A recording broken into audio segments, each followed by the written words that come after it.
Welcome to people's voice. Chandrababu Naidu కన్నీళ్ల శాపం కేసీఆర్ను వెంటాడుతోందా అంటే అవుననే చెప్పాలి. ఎందుకంటే ఈరోజు కేసీఆర్ ఉన్న పరిస్థితికి ఆయన అభిమానులు కూడా ఆవేదన పడుతూ ఉన్నారు.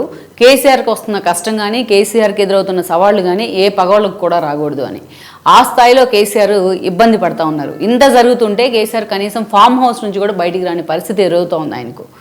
ఇన్ని రకాల కష్టాలు కేసీఆర్ని వెంటాడుతూ ఉన్నాయి ఈ రోజున. నిజానికి మనం చూస్తే రాజకీయాల్లో గెలుపోవటములు సహజమే. ఉద్దాన పతనాలు ఎన్నో చూస్తూ ఉంటారు రాజకీయ నేతలు. చంద్రబాబు నాయుడుకి వచ్చిన ఇబ్బందులు ఇంకెవరికి కూడా వచ్చి ఉండవు అలా చూస్తే.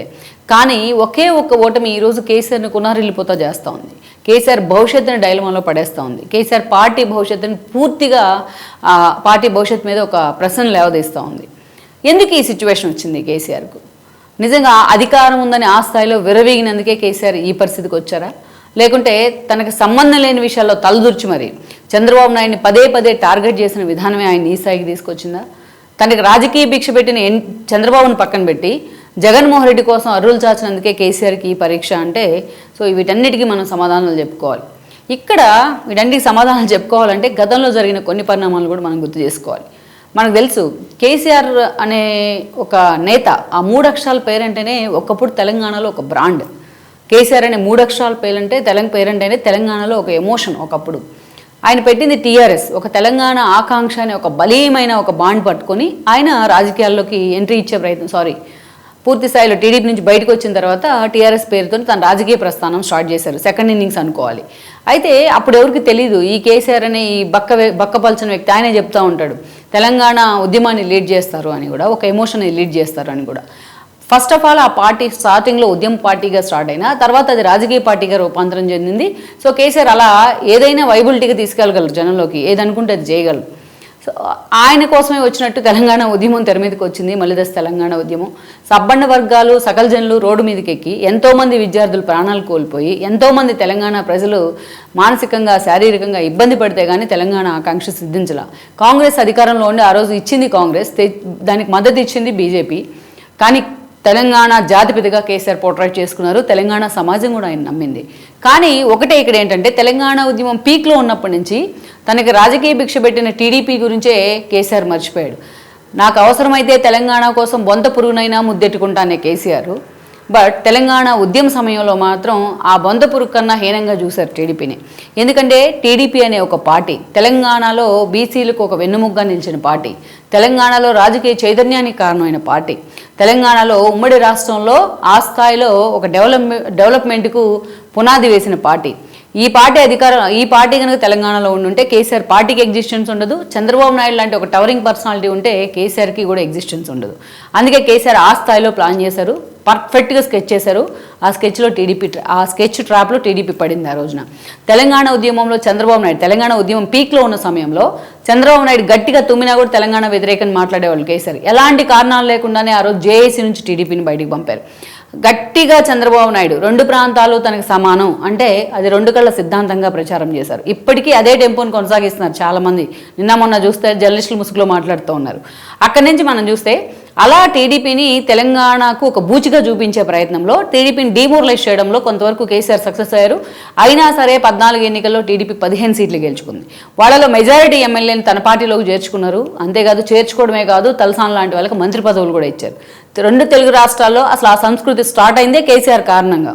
ఆ కేసీఆర్ అభిమానులు కూడా ఇది ఒకసారి రీకాల్ చేసుకోవాలి. అక్కడి నుంచి మనం చూస్తే ఇక రేవంత్ రెడ్డిని అరెస్ట్ చేయించడం దగ్గర నుంచి చంద్రబాబు నాయుడు శిష్యుడు అనే ఏకైక కారణంతో ప్రతి విషయంలో రేవంత్ రెడ్డిని కారణం చేస్తూ ఓటుకు నోటు అనే అంశాన్ని తెర మీద తీసుకొస్తూ అలా రేవంత్ రెడ్డిని అడ్డం పెట్టుకుని చంద్రబాబు నాయుడు కూడా కేసీఆర్ టార్గెట్ చేస్తూ వచ్చారు. ఆ తర్వాత జరిగిన పరిణామాలు అన్నీ మనకు తెలుసు. దాని 2019 ఎన్నికలు అంటే ముందస్తు ఎన్నికలకు వెళ్ళారు ఆయన 18లో. ఆ 18 ఎన్నికల్లో కూడా తెలంగాణలో ఎస్పెషల్లీ బీజేపీతో డిఫరెన్సెస్ వచ్చిన తర్వాత చంద్రబాబు నాయుడు కాంగ్రెస్తో పొత్తులు పెట్టుకున్నారు. రాహుల్ గాంధీతో కలిసి ఆయన తెలంగాణలో ప్రచారానికి వస్తే దాన్ని తెలంగాణకు ఒక బూచిగా చూపించి మరోసారి కేసీఆర్ అధికారంలోకి వచ్చారు. ఇక అప్పటి నుంచి రిటర్న్ గిఫ్ట్ పేరుతో ఆయన చేసిన హడావుడి, జగన్మోహన్ రెడ్డిని అధికారంలోకి తీసుకురావడంలో ఆ రోజు బీజేపీ పాత్ర ఎంత ఉందో కేసీఆర్ పాత్ర అంతకంటే ఎక్కువ ఉంది. ఇది ఎవరు కాదనలేని వాస్తవం. అలా మొత్తం టీడీపీని తెలంగాణకు ఒక బూచిగా చూపించే ప్రయత్నంలో అనేక సార్లు కేసీఆర్ సక్సెస్ అయ్యారు. తెలంగాణ సమాజం కూడా ఆయన నమ్మింది పాపం. సో సో ఎందుకంటే ఆయన పోరాటంలో ఎంతో కొంత నిజాయితీ ఉంది కాబట్టి తెలంగాణ సమాజం కూడా ఆయన ఓన్ చేసుకుంది. సో మొత్తానికైతే టీడీపీని తెలంగాణ వేదిక మీద నుంచి అవుట్ అండ్ రైట్ ఖాళీ చేద్దాం అనుకున్నారు, కానీ అది ఆయన వల్ల కాలేదు. ఎందుకంటే ఆ బేస్ అంత స్ట్రాంగ్గా ఉంది, ఎన్టీఆర్ చేతుల్లోంచి పుట్టిన పార్టీ కాబట్టి. అంతేకాకుండా ఆ క్యాడర్ కూడా అంతే రాక్ సాలిడ్గా ఉన్నారు. అందుకే కేసీఆర్ అంతకంటే ఏం చేయలేకపోయినారు. ఈరోజు చూస్తే జగన్మోహన్ రెడ్డిని ఏ స్థాయిలో వాళ్ళిద్దరి మధ్య బాండింగ్ ఉండింది, ఆయన ముఖ్యమంత్రి అయ్యాక కేసీఆర్ ఇక్కడ ముఖ్యమంత్రిగా తెలంగాణలో ముఖ్యమంత్రిగా ఉన్న సమయంలో ఏ స్థాయిలో వాళ్ళిద్దరి మధ్య బాండింగ్ ఉండిందో కూడా మనకు తెలుసు. అయితే అలాంటి కేసీఆర్ ఈరోజు మొన్నటి ఎన్నికల్లో ఓటమి పాలయ్యారు. ఆయన అసెంబ్లీ ఎన్నికల్లో ఓడిపోయారు, పార్లమెంట్ ఎన్నికల్లో ఒక సీటు కూడా రాలేదు. తర్వాత కంటోన్మెంట్ కానీ జూబ్లీ హిల్స్ ఉప ఎన్నికల్లో కానీ అదే ఓటమి ఎదురైంది, భయంకరమైన ఓటమి. ఆ తర్వాత మనం చూసే లోకల్ బాడీస్లో కూడా పంచాయతీ కానీ అదేవిధంగా మున్సిపల్ ఎన్నికల్లో కూడా అదే స్థాయిలో ఓటమి ఎదురైంది. సో ఈరోజు కేసీఆర్ ఫామ్ హౌస్ నుంచి ఒక్కసారి ప్రమాణ స్వీకారానికి వచ్చారు ఎమ్మెల్యేగా, అండ్ మరొకసారి అసెంబ్లీకి వెళ్ళకపోతే వేటేస్తానంటే అప్పుడు వచ్చారు, అంతే ఫామ్ హౌస్ దాటి బయటికి. ఈరోజు చూస్తే కేటీఆర్ని ముందు పెట్టి తన వారసుడుగా పోర్ట్రేట్ చేస్తున్నా కేసీఆర్ ఆ స్థాయిలో కోపప్ చేసుకోలేకపోతా ఉన్నారు. ఆయన పెర్ఫార్మెన్స్ ఏంటి అనేది కంటోన్మెంట్ ఉప ఎన్నికల్లో జూబ్లీ హిల్స్ ఉప ఎన్నికల్లో అర్థమైంది. హరీష్ రావు పాపం ఏ స్థాయిలో మాట్లాడుతున్నా, ఏ స్థాయిలో ఫైట్ చేస్తున్నా ప్రతిరోజు ఆయన పాతివృత్యాన్ని నిరూపించుకోవాల్సిన పరిస్థితి. మరోవైపు సొంత కూతురు పాపం లిక్కర్ స్కామ్లో ఇరుక్కుంటే ఆమెను బెయిల్ ఇచ్చి బయటికి తీసుకొచ్చింది కేసీఆరే. అలాంటి కవిత ఈరోజు తన మీద తిరుగుబాటు జెండా ఎగిరేసి తన పార్టీ పేరే తాను తీసేసుకొని తెలంగాణ రక్షణ సేన పేరుతోని ఈరోజు తన మీదే కాలు దూగుతోంది. అవసరమైతే మా అయ్య నా పార్టీలోకి రావాలని పిలుస్తూ ఉంది ఆవిడ, అంత బలుపుతో మాట్లాడుతూ ఉంది కవిత. నిద్ర లేస్తే కేసీఆర్ కంటే ముందే తానే ఉండాలనే పరుగులో ఏది పడితే అది మాట్లాడుతున్నారు, ఏది పడితే అది చేస్తూ ఉన్నారు, కుమిలిపోతూ ఉన్నారు కేసీఆర్. మరి వీటన్నిటికీ కారణం ఏంటి? 10 ఏళ్ల పాటు తనకి అధికారం ఇచ్చిన తెలంగాణ ప్రజల పట్ల కనీస గ్రాటిట్యూడ్ లేకపోవడం, 10 ఏళ్ల పాటు తన అధికారంలో ఉంచిన తెలంగాణ సమాజం పట్ల గౌరవం లేకపోవడం, కనీసం ముఖ్యమంత్రి పదవి నుంచి వెళ్లే రోజు కూడా గ్రాటిట్యూడ్గా ఒక చిన్న మెసేజ్ కూడా ఇవ్వాల. మీకు అందరికీ ప్రతిపక్ష పాత్ర ఇచ్చినందుకు ధన్యవాదాలు తెలుపుతున్నానని చెప్పలేదు. ముఖ్యమంత్రిగా తాను రిజైన్ చేయాల్సి ఉంటే తన ఓఎస్డీతోని ఆ లెటర్ గవర్నర్కి పంపించడం జరిగింది. మధ్యలోనే ఎక్కడంటే అక్కడ భద్రతా సిబ్బందిని వదిలేసి రోడ్డు మీద ఆయన ఫామ్ హౌస్కి వెళ్ళడం జరిగింది. సో ఈ అహంకారమే కేసీఆర్ని ఈరోజు ఆ పనికి ఆ పరిస్థితికి తీసుకొచ్చింది. చంద్రబాబు నాయుడు కన్నీళ్ళకి కారణమయ్యారు కేసీఆర్. ఆ స్థాయిలో చంద్రబాబు నాయుడు కన్నీళ్ళు పెట్టుకుంటే హేళన చేశారు తెలంగాణలో, ఎస్పెషల్లీ బీఆర్ఎస్ నేతలు కొంతమంది. ఆ రోజున ఎవరైతే చంద్రబాబు నాయుడు భార్యని బూతులు తెచ్చించారో అలాంటి జగన్మోహన్ రెడ్డికి అవుట్ అండ్ రైట్ సపోర్ట్ చేసింది కేసీఆరే. ఆ కన్నీళ్లే పూర్తి స్థాయిలో టీడీపీ విక్టరీని ఆ రోజు డిసైడ్ అయింది. అలా కేసీఆర్ ఓటమి కూడా ఆ రోజే డిసైడ్ అయింది జగన్మోహన్ రెడ్డితో పాటు. సో ఇవన్నీ ఈరోజు అంతేకాదు, ఇంకా అంతటితో ఆగలేదు ఆయన చంద్రబాబు నాయుడు జైల్లో ఉన్నప్పుడు వాళ్ళు చేసిన అవహేళన ఏదైతే ఉందో పెద్ద జోక్ లాగా అభివర్ణించారు కేటీఆర్ ఆ రోజున.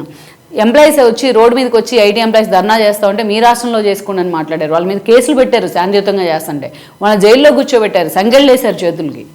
సో ఇవన్నీ పక్క రాష్ట్రంతో ఉన్న వాటితో మాకేం పని అంటూ కూడా మాట్లాడారు. సో ఇవన్నీ ఏదైనా సరే కాలం కలిసి రాకపోతే తాడే పాము అవుతుందని చెప్తారు కదా, అలాంటి పరిస్థితి ఈరోజు కేసీఆర్కి ఎదురవుతూ ఉంది.